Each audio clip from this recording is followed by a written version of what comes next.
A vital process in any organization is communication, whether it be verbal, somebody's issuing directives, instructions, or nonverbal, somebody demands attention. What is it that makes communication work? And what is it that accounts for this common stock excuse of failure to communicate? These are the issues we're going to go through as we explore communication today. First, let's dissect it and take a look at the various components of communication. If we go to the computer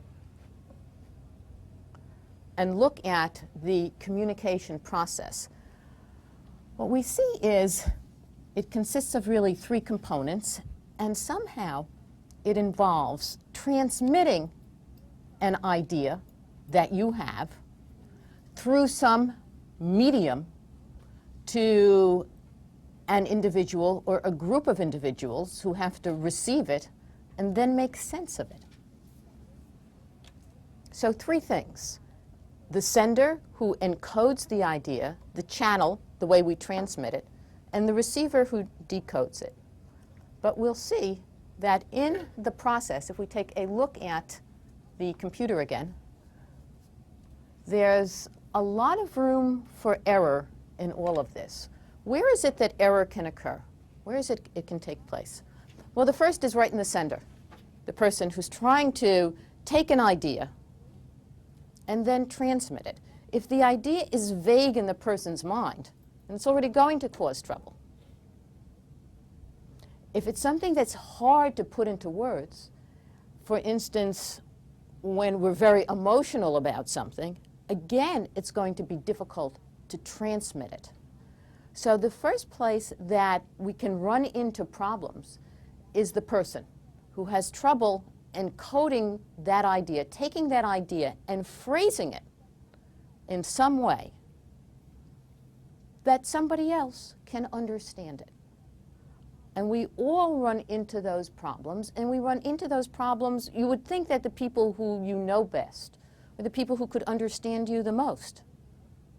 And yet sometimes, in those very relationships, we have the worst of communication problems. In part because we're so wrapped up in our own ideas that we think everybody understands what we're talking about. And we fail to transmit a lot of basic information that somebody might need to understand the idea. So problem number one, phrasing an idea in such a way so somebody can understand it. Maybe words aren't enough. Maybe we need pictures. And so, for instance, we use in classes, in lecturing, not only the professor who's talking, but now we have all kinds of graphics that we can add to it. And graphics are nice because when you talk, you can't say the whole thing at once. You can't give the overview. You talk sequentially. Well, somebody could forget by the time you get to the end of what was at the beginning. But when you present it in a graphic, if we go to the computer screen again, you can capture the whole thing at once. So you can get the entire concept in your head, which sometimes makes the sub-concepts easier to understand. The second problem comes in transmitting it, the channel that we choose to use. Face-to-face is probably the channel which is going to give us the most faithful of transmissions. There's not too much room in there for noise in the channel, unless there are distracting things going on. That could possibly happen. External noises going on could do it as a possibility. But there are lots of other channels that we use all the time to transmit information in which there's lots of room for noise. Telephone, bad connections, static on the line, some kind of interference where part of your message gets blipped out. We've all been in situations where or somebody, or you're in a large lecture hall and something has to get transmitted by way of a microphone. And the microphone cuts in and out. Billy Crystal does a wonderful routine where he can talk as if a microphone were cutting in and out. We've all been on trains and the conductor who announces stations. You wonder, where did this person learn to speak? It's totally unintelligible. So the noise that's in the channel.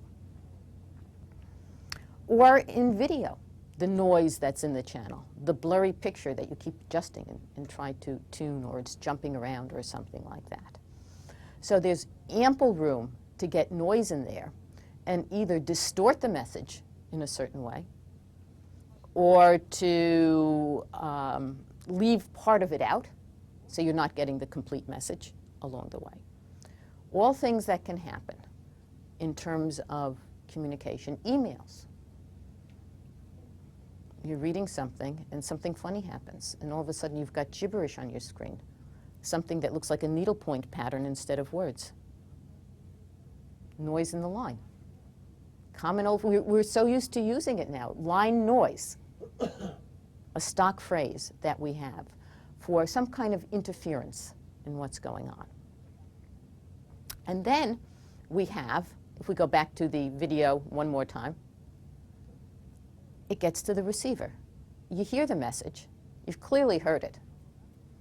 Did you pay attention to it? Can you remember it long enough to decode it and make sense of it? Sometimes you don't. You're at a party, you hear somebody's name, you clearly heard it. 30 seconds later, you want to say something to the person and you don't know the person's name. Something interfered there. That was a matter of attention. You heard it, but you really weren't paying attention and you were on to other things. So making sense of the message. Can you extract enough information out of it so you understand what the other person was trying to tell you? Lots of room for error there because now we're dealing, again, with lots of perceptual problems. You bring all of your past expectations into a situation, and there's a message there, but you only focus on a small part of it because you think that's what's important, and you missed everything else. You only hear the beginning of the message. Or you're so sure you know what somebody's going to say that you anticipate the rest of it and you don't ever listen to it. And so, again, you can see lots of room in all of this for that bugaboo, a failure to communicate. With the best of intentions, we have failure to communicate. Now we deal in this global enterprise. And so we add, this is all of people speaking the same language. Now we can add into it people speaking different languages, where you come to maybe English as a second language. And I'm sure we have some people in the class where English is a second language. And not an easy language to learn. You've got to decipher a lot of things, a lot of idiomatic expressions that people use, and make sense of it. And so we can add on to that, again, more problems in terms of communication. Makes for interesting things. Amazing that it works as well as it does now that we've talked about all the problems for glitches in all of this. If we go back one more time, I want to bring that up one more time. There's one more thing that is added in there that's not necessarily there. Feedback. Feedback means that somehow the receiver is sending a message to the sender saying, this is what I understood from what you told me, from what you wrote me. Do I have it right? And that allows for clarification. Number one, you know somebody received your message. That's nice to know. And the second thing is you have some indication that the person received it correctly, and if not, you can correct the intent. That's not always there. Sometimes we have to work at adding those features in. Face-to-face allows for it because somebody can look at you and maybe even at the simplest level flash you that expression of total confusion, glazed eyes. Whatever are you talking about? I haven't the foggiest idea. And then you know you have to go back and clarify things. So face-to-face allows for feedback. You don't always get it. You may have to solicit it. And sometimes we do. We're trying to get a point across that's so important that we look at somebody and we say, did you hear me? Are you listening to me? Okay, so we can also elicit feedback. There are some email message systems that will tell you that somebody received your message. You don't know that they necessarily read your message, but at least you know they received your message. If something is really important when you're transmitting it through the mail, you can send it registered, return receipt requested. You can know somebody got it. UPS has made a big splash with their tracking system so that you can figure out where something is in the whole process and get feedback that way. So feedback is important to elicit in communications. Most of the time, as we're communicating, we just assume that people are understanding us. One, and we assume that people are paying attention to us and listening to us. Two big assumptions may not happen. And we assume that we are crystal clear in our transmissions or things that we're writing. All of these are not necessarily the case. So you can see then that where the problems can occur. The process of communication. Now let's take a look at the structure of communication. Communication networks. Basically two types. In organizations, we have various groupings. And the way the groupings are organized will say something about the communication flow.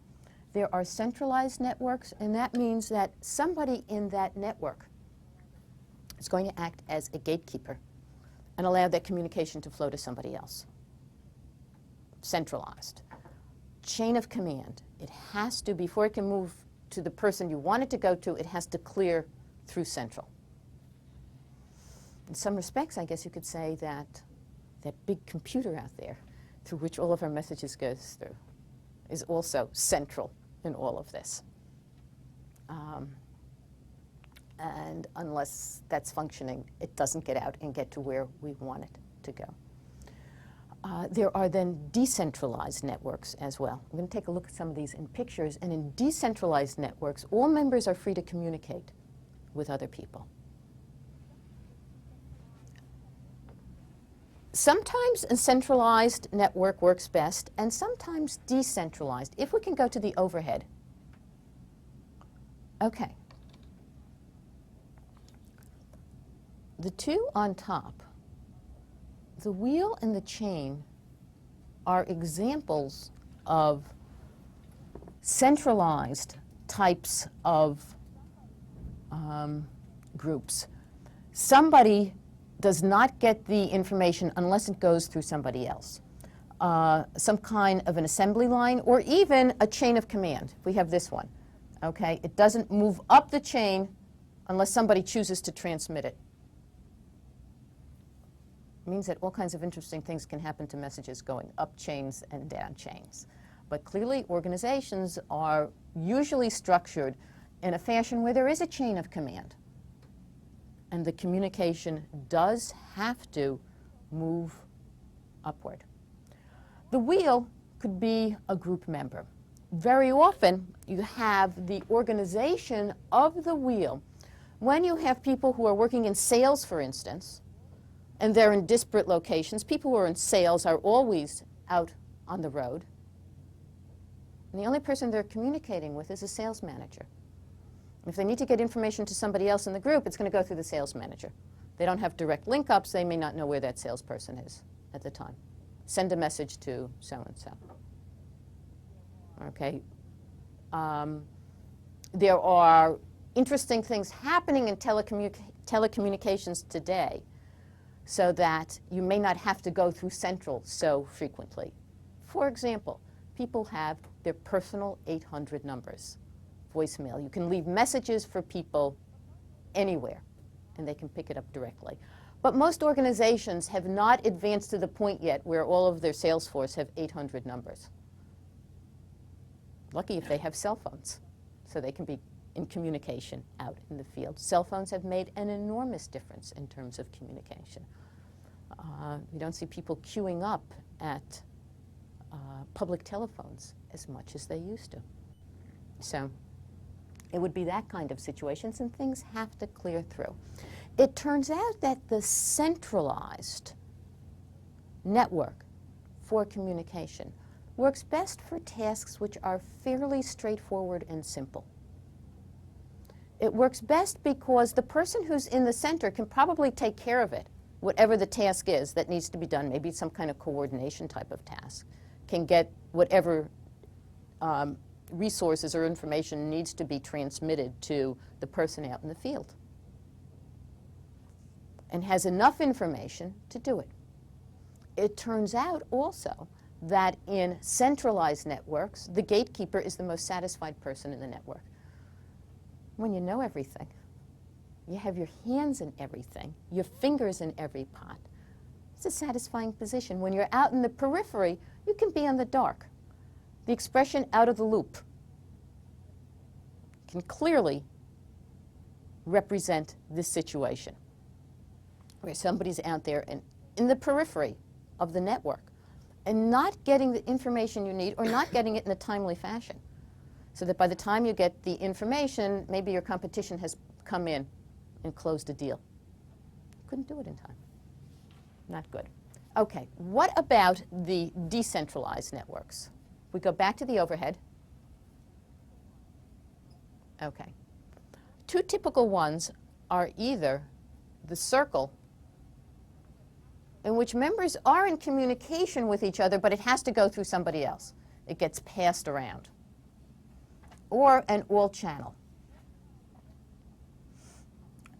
The all channel would represent, could be a top management team member, could be a R&D type of team, where people need to be in frequent communication with each other because sharing of information is vital to getting the task done.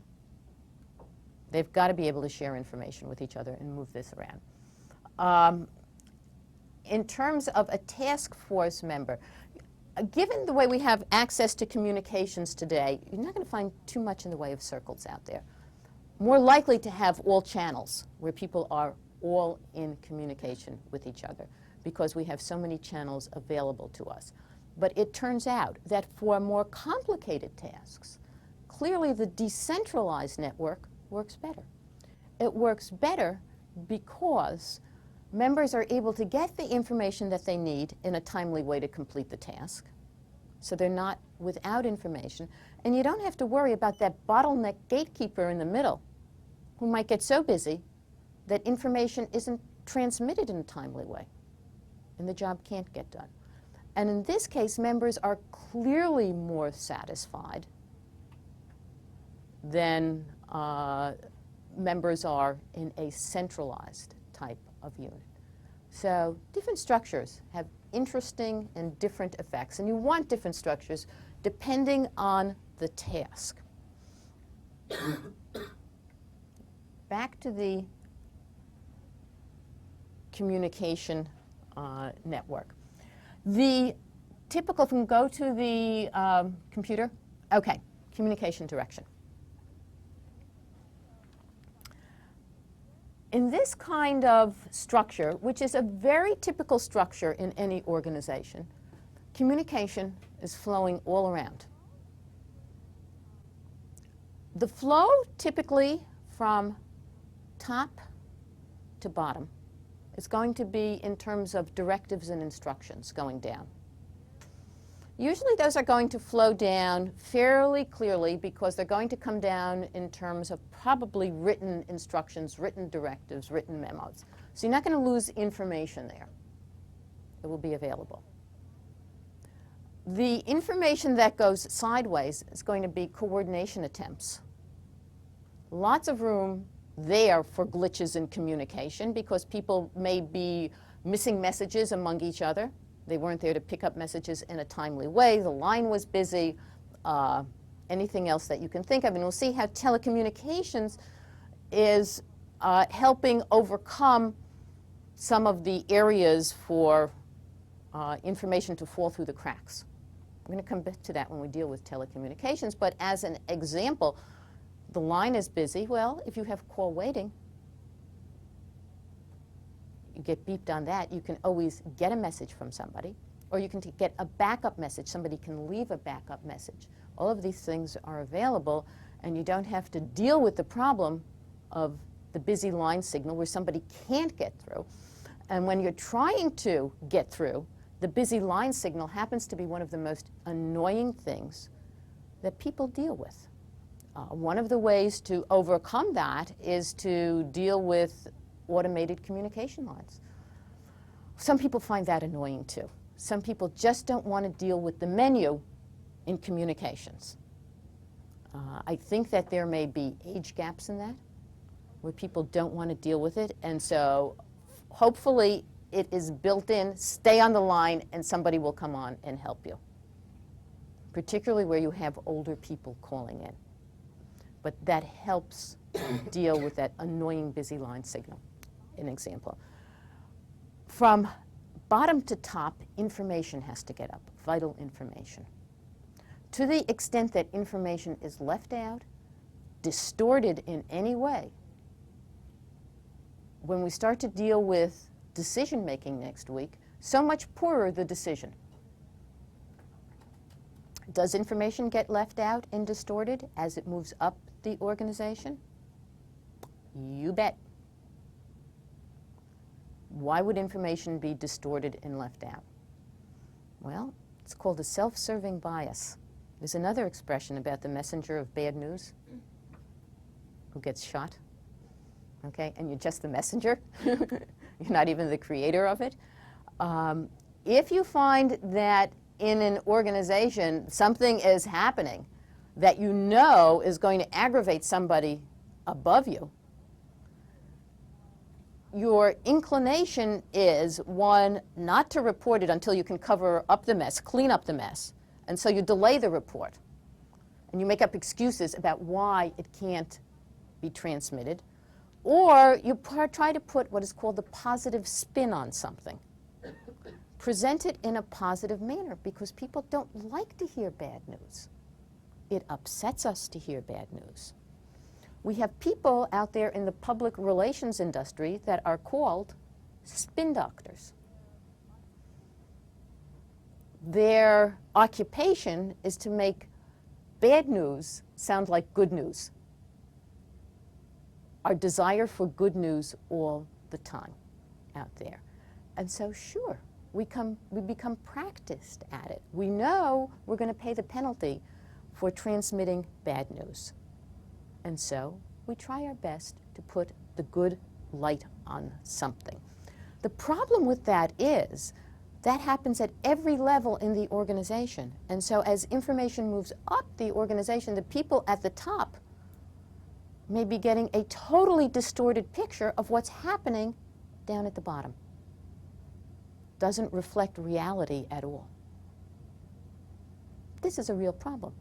And we've seen this happen in some situations, which led to really, in government there was, I'm going to use one public example, and this was in the Vietnam War. And one of the ways that decisions were made at the top in the military depended on body counts that were made at the bottom. Well, the war was going better if you had bigger body counts. So you inflated that, and those numbers went up to the top. And so people at the top thought the war was going better than the war was ever going. The war was going miserably. And it wasn't until there was a change in the Secretary of Defense, person who came in who was a lawyer, Clark Clifford, wasn't out of operations management, and the numbers never made sense to him. And he kept asking for clarification and clarification and clarification, and began to get a clearer picture of what was going on at the bottom. We have systems today to transmit information more accurately, and it does happen. You can send a spreadsheet along. Assuming that the numbers entered into it were accurate, the spreadsheet won't lie. Okay? Assuming accurate information entry. Not always the case. So the importance for getting information in an accurate way up to the top so that you know what you're dealing with down there. And you can make a decent decision, which means that you have to allow for bad information to come up the organization. That's the reality of it. Correct the situation, but know what you're dealing with. And don't get into, I mean, if we were dealing with this in an interpersonal situation, we would call it denial. And we shouldn't get into organizational denial.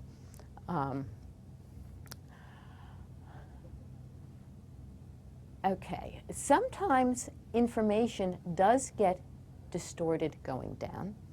It gets distorted to the extent that it's going through channels going down.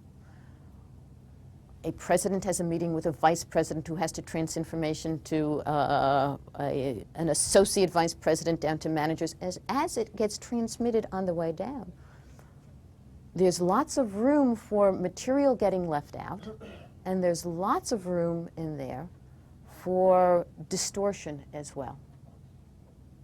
There's an old game that used to be played called telephone, where you start out with a message and you whisper to somebody else and somebody else and somebody else, and it goes around the group.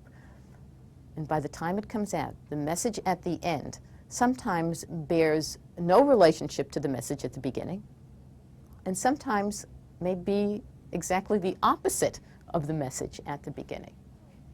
Okay? And here it is, because it's getting distilled through everybody's set of expectations and what they're focusing on. Okay? Telecommunications helps cut out some of that in terms of getting information directly to people. In communication, we have yet another problem. So one of the problems that I've been talking about now is called filtering and distortion. But there's another problem, too, in organizations, and it's slowness of transmission, particularly where it has to go through a chain of command. Okay? If it has to filter up and filter down again, slowness of transmission. Well, we like our communication the way we like our reinforcements, fast. The faster, the better. The more instantaneous the information, the better for us. So what happens in organizations? We can't rely on that old formal network. What we rely on then is something that's called the grapevine. The informal network that arises in organizations for a couple of reasons. It arises in organizations just as a byproduct of our socialization. We tend to socialize with certain people in the organization, and they're going to tell us things. What good is a piece of gossip if you can't relay it to somebody else?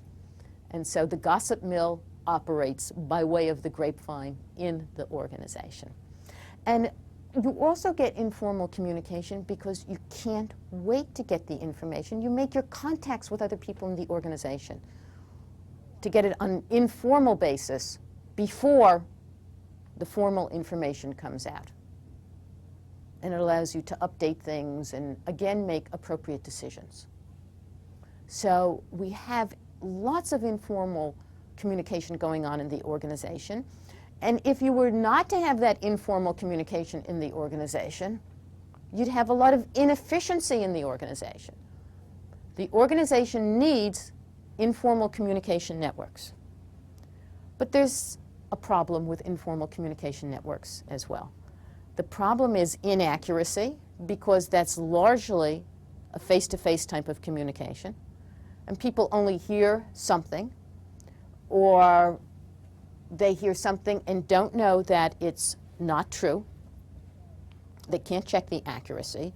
So inaccuracy, rumors that get spread. And rumors have sometimes been really disastrous for organizations because somebody misheard something, couldn't wait to tell it, and it's all over the organization. And it's not the case. And companies then have to backtrack and make up for the fact that rumors have now spread throughout that are inaccurate. Inaccurate about people.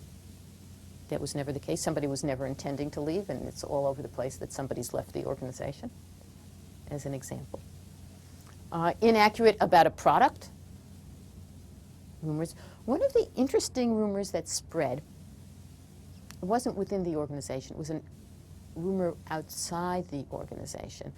But really, I'm going to use the word, almost as a play on words, bedeviled Procter & Gamble. But there is a symbol on Procter & Gamble packages that some people thought was symbolic of Procter & Gamble being involved in witchcraft of some sort. And it spread around. It spread around by word of mouth, and who knows what happened on email networks. The information that spreads there now is the rapidity with which it spreads, and the inaccuracy is just absolutely legion. And Procter & Gamble had to publicly combat the fact that this symbol had nothing at all to do with witchcraft. They were not involved with the devil in any way or promoting it in their organization, but a rumor that's out there. And so the damage that can occur. We now know that telecommunications, email, listservs, or whatever, again spread all kinds of information out there. And sometimes people think that the informal information is more accurate than the formal information because somebody's not releasing the real story in the formal information. Flight 800, does that ring a bell with anybody? That was the TWA flight that crashed off Long Island a little over a year ago. And to this day, nobody knows why it crashed. But there were all kinds of stories flying around out there about why it crashed. And there was really no substance to back it up. But people tended to believe the rumor rather than the fact because of suspicion. Well, the government isn't going to tell us the whole story. They're holding things back from us. And so you have the same thing that will sometimes happen in an organization. People at the top level of the organization aren't going to tell us the full story. They're holding something back from us. So we'll believe the rumor instead. And so rumors can be detrimental. You have to know when they're happening in organizations. Somebody has to have an ear to the grapevine and be plugged in it to make sure you correct the information that's out there. The final thing that I can say is when there is bad information, when the news is not good, get out, admit it, and get on with it, and be upfront about it, because it will trickle out and people will find out eventually, and then you're going to have to deal with a much worse problem. Now it's not only the bad news, but it's bad news plus distrust. So when Johnson & Johnson years ago had the problem with Tylenol, I think it was actually a division of Johnson & Johnson, they got out in front, and it's a textbook case in marketing. This is the problem, and this is what we're doing to correct it. Yeah, we know that there's a contamination problem, rather than holding back on it and trying to cover up. Okay, much more difficult situation. So we've looked at the process and the structure, and now we want to take a look at the function of communication in the organization. What does it do for us? Basically, transmits knowledge. That's important, to move knowledge around. Particularly important these days, as so much in the organization, in terms of its success, depends on sharing knowledge and teaching other people. A lot of the informal learning that goes on in organizations. We will, when we talk about organizations, spend a bit of time talking about the learning organization, but this is what we're talking about. Transmission of knowledge around and sharing it and finding a repository for it so we can pull it up when we need it. It provides information about how to do a job. It provides information about the goals of the organization, about status of projects, finances, etc. Things that often were kept for a central person. We now know it's more important to share with people out there so they understand where they are in relation to whatever goals need to be achieved. It allows for engaging of motivation. How do you motivate somebody without communicating with that person? Pretty difficult. I suppose you could put a gun to a person's head. That would motivate somebody. But that's not how we operate. in the organization. And so we need to, as managers, use communication to understand what's important to people, again, to engage in goal setting, to give feedback to people as to where they are in relation to various goals, and also to understand what's important to them in terms of rewards and reinforcement and their perceptions of fairness in the organization. So a second aspect. A third aspect is control. We use communication to control. Sometimes we use the phrase, information is power. Those who have more knowledge about the situation have more capacity to control it than those who have less knowledge about the situation. You withhold information from somebody, and there's certain things they just can't do. To give you an idea of knowledge as power, in the government, there is this whole security classification about knowledge. Some knowledge is so important that it's top secret. Only a few people can know about it. If other people know about it, they could do things that would be damaging to us. And then various layers underneath that. The notion of knowledge as power. Within organizations, sometimes only a few people are allowed to know about certain things, because the notion that if you share it somehow, you're going to lose some kind of competitive advantage. And so you don't release information until a specific time when you're prepared to do it. Knowledge as power, controlling certain kinds of things. If people need information and you have it, you have a certain amount of power over that person. They need to come to you for information. So a way of control, and again, it's the massive feedback that we get helps us also control things within organizations. Sales reports, financial reports, customer satisfaction. All of this helps us control certain things within organizations. And then finally, expression.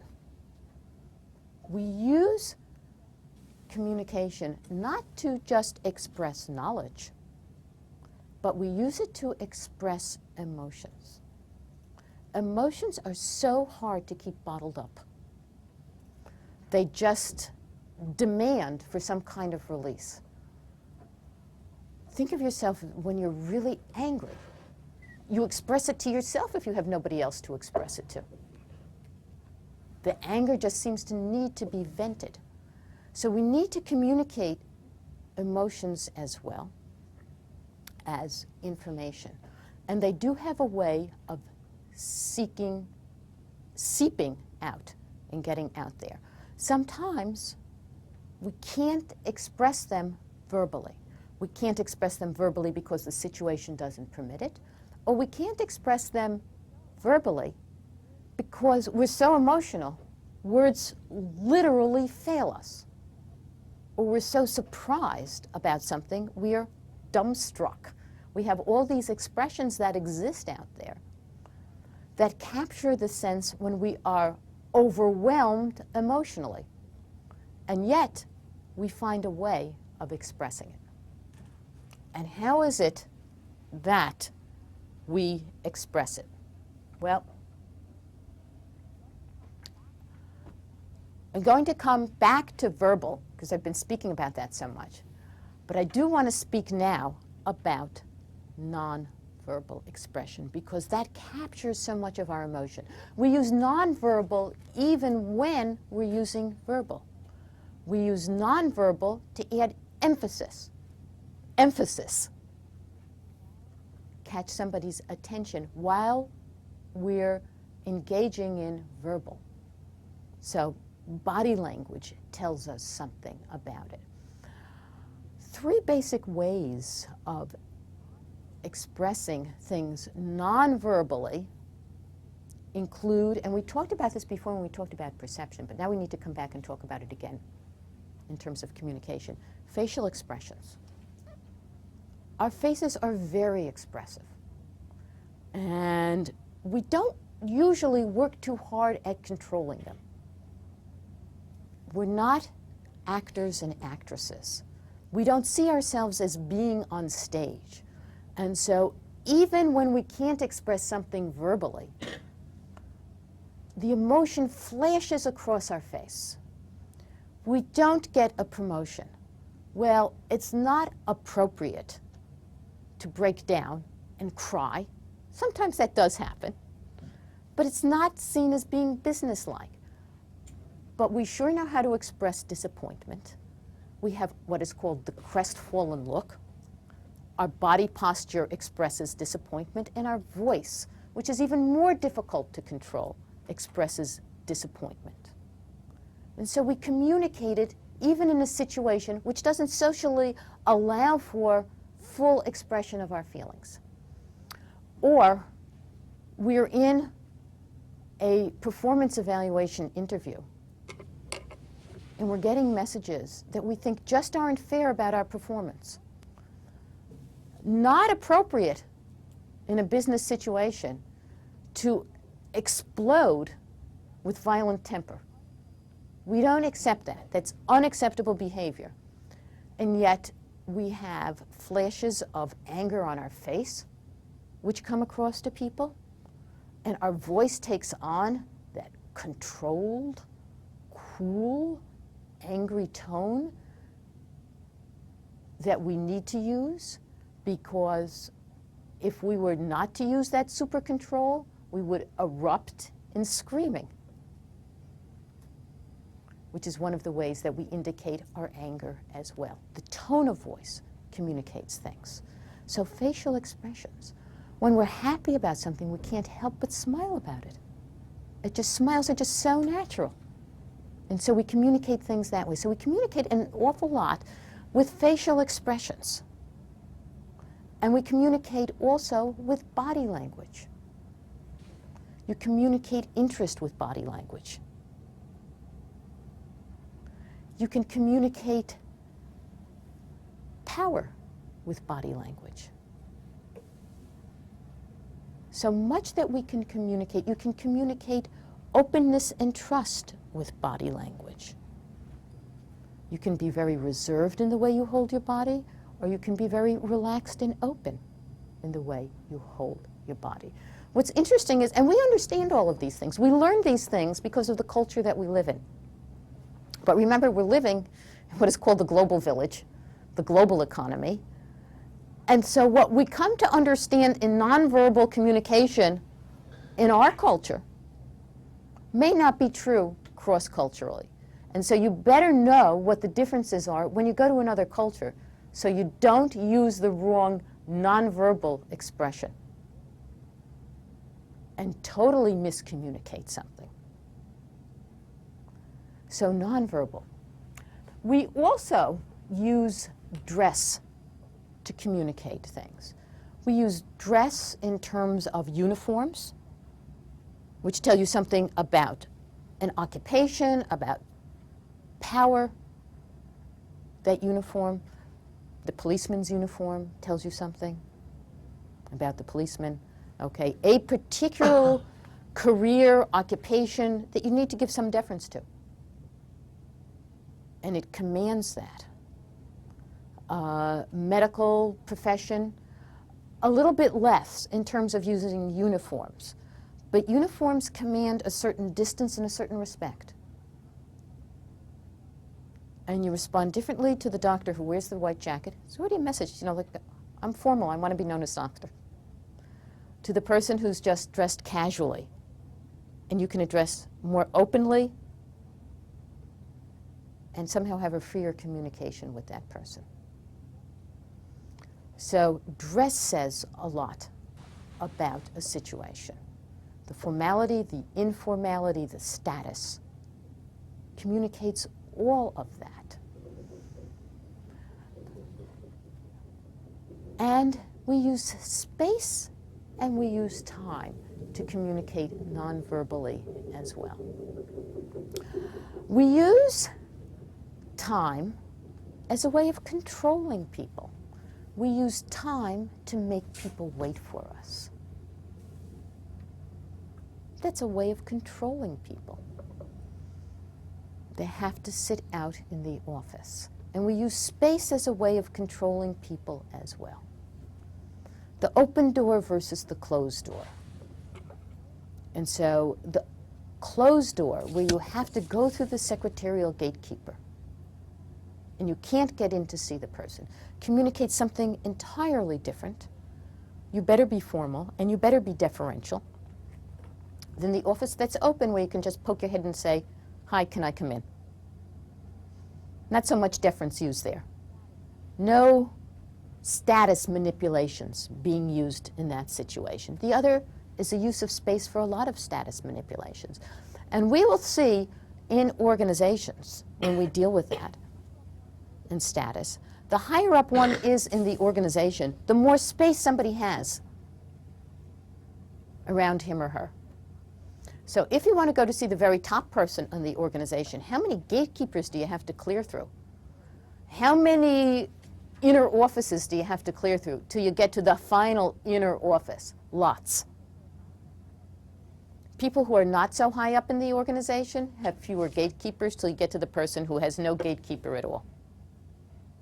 So we use space. We use space to indicate status and power. Okay, and again, there are going to be cultural differences in all of this. And so Northern European cultures are cultures that just people seem to require more space around them. They're not comfortable getting too close to each other. Deal with Southern European cultures, Latin American cultures, even some cultures, within the US. People can get a lot closer together. You need to know this sort of thing so you don't violate, again, people's cultural expectations, cultural differences that we have in all of this. So nonverbal communication plays a big role. It helps us get across things that we can't get across verbally, and it helps us emphasize those things that we want emphasized along with the verbal. And now we go to the verbal side of communication. Well, really two ways to communicate verbally, oral and written. You don't have much more than that available to you. Oral works best when you're dealing with messages that have some ambiguity in them, because it allows you to try to deal with that ambiguity. But it also works best for shorter messages.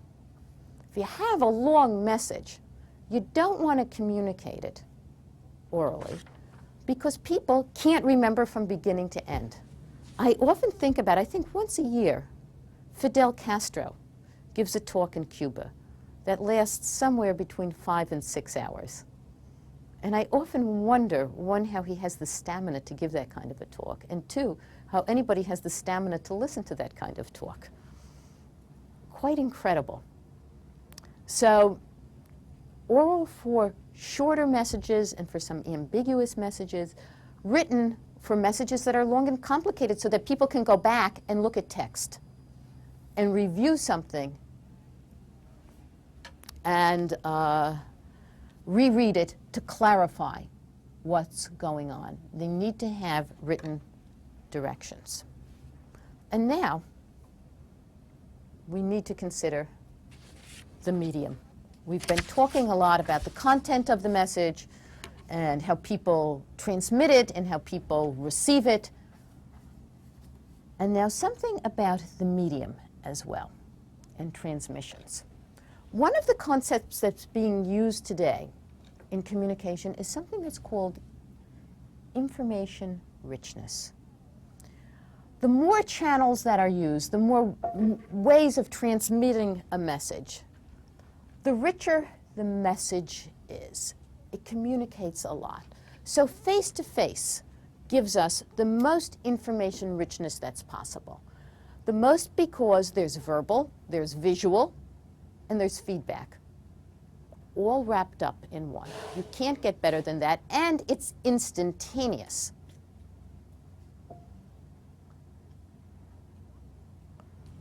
And you want to incorporate as much richness as you can in messages, but you don't always have that availability. At the other end of the spectrum is a formal written piece of information, a memo that goes out to everybody. Well, when you're in an organization, you get paper clutter, and memos come out all over the place. And you really probably should read them, but a lot of memos seem to be irrelevant and somebody just spinning information out there, and you don't want to spend time. And so often what you do in the information clutter is you wind up tossing a lot of stuff away. It's like your junk mail without even reading it. The problem with that is you might toss away something that's important in the whole process that you should have paid attention to. The same thing happens these days with email. And we rely on very little snippets of information to say whether we're going to want to read this or not. So you look at all your list of email messages and you look to say, well, do I know the person who sent it? That's one of the first things you look for. In that case, you'll probably read it. And is the title interesting? It means a title tells you a lot. You better put a good title to your message. Otherwise, there's so much clutter out there. It's so easy to get rid of. Just put your finger on the D key and it goes. So, and in between, we have some intermediate stages of information richness. We have the telephone, which gives us immediacy. It allows for some nonverbal stuff to get communicated with verbal in terms of urgency and emotional aspects of it. It allows for feedback, but normal telephone lacks the visual. Okay, and then a personal written message also captures some attention. It doesn't have the immediacy. With all of these things, then, what can we say about the richness of some of the new information technologies and what kind of impact do they have on the organization? Well, email, I find interesting. Email has an immediacy of it, at least in terms of transmission, and if somebody plugs into their messages fairly frequently, it's going to be immediate in terms of reception. So it has that. What I found really interesting, I don't think I see as much of it these days, is that there was an attempt in email messages to try to capture emotion as well, particularly in the personal messages that you transmit. The emoticon, are you familiar with that? And some familiar ones? You're happy, so you transmit the smiling face. You're unhappy, so you transmit the frowning face. Any other ones that anybody's particularly familiar with? Is there a way of transmitting hugs or something? Did I see something like that? Okay, how? Prina? X and O's. S's? X and O's. X and O's, right. Hugs and kisses. Hugs and kisses, right. Okay, so the attempt to put into a medium that doesn't allow for emotion, some emotion into it on the personal communication stage. Okay, and the immediacy, remember we like our communication fast, allows for that in terms of email. Audio teleconferencing. Telephone messages are great, but sometimes you need to talk to a number of people at once, and we can now do that. We can teleconference to a number of people. The extent to which people are working from more and more remote locations, again, needing to share information with other people, they're working on projects together, means that there is more and more teleconferencing going on out there. And people teleconference once a week, maybe? With teleconferencing, everybody has to be in the same place at the same time. It is a synchronous mode of communication, as opposed to asynchronous, which we're going to get to in a moment, where you don't have to be in the same place. But we can do that. We can get people together from all kinds of disparate locations to participate in teleconferences, and businesses use them extensively these days. Video conferencing. Now, on top of getting people together, and again, we're in synchronous mode on this, we can add the visual on top of it so we can see who we're talking to. Okay, a little before class, I was talking with some people about whether they'd used video conferencing. Sharif, you said you had experience being in a video conference? Well, yes, in high school, I went on a trip to the UN, and it was like visual conferencing with across the country. Okay. Okay, so they had sites linked across the country in which people could, if they wanted to, communicate with each other. Also being used in businesses these days to add the visual on top of the auditory. And finally, we want to take a look at electronic conferencing groupware of something, because now we move into the asynchronous mode of communication. Important when you talk about 24-hour business. Somewhere, something is happening in the world that's important to what's going on, and you want that person to be able to pick up a message.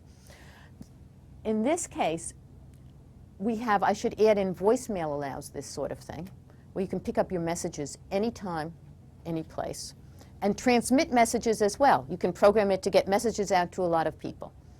So voicemail allows for asynchronous communication, but electronic conferencing and groupware allows for this as well. People can put in their thoughts and read them at a time when they have time to do it. And again, I was talking to Anthony about his use of groupware. Do you want to talk a little bit about that? Briefly. We're running out of time. But Sure. I had an internship this summer at AT&T as part of a management team, and we used an internal intranet, to share documents and post messages and access common information resources. And it really just allows you to conquer space and time. Right. Reduces your cycle time. Exactly. And so we now talk about, in terms of communication, anywhere, anytime communication. That people can get in touch with you anywhere. If you have the personal 800 number, people can leave messages for you any place in the world, and you can pick them up anytime. In airports, people pick things up, plug in their computers. All of this is very possible now. You walk through an airport and you see people logged in on their computers all over the place. It permits for this sort of thing. Companies are making businesses out of this thing where you can come in and use computers to get anywhere, anytime. So the asynchronous mode of communication is something that is absolutely expanding today. That leaves us very rapidly to take a look at how communication can be made more effective. Keep it simple. Be an active listener. Don't overload the channel, and obtain feedback. Things that sound easy to do, and often we overlook them and we don't do them. We talk in too complicated, vague fashion. We don't listen. We're tuned into our own ideas rather than other people. We communicate too much, and we always fail to get feedback and say, do you understand what's happening? So, in terms of summing up where we've been today and where we're going next time. We've looked at the process and the structure of communication. We've looked at communication networks. We've looked at formal communication and informal communication, how it can be helpful and how it can hurt. We've looked at verbal communication, and we've looked at nonverbal. And finally, telecommunications. Next time, we take all of this communication, information, and knowledge, and we see how decisions are made. And the very things that help us make good decisions are some of the things that help us make poor decisions. Next time.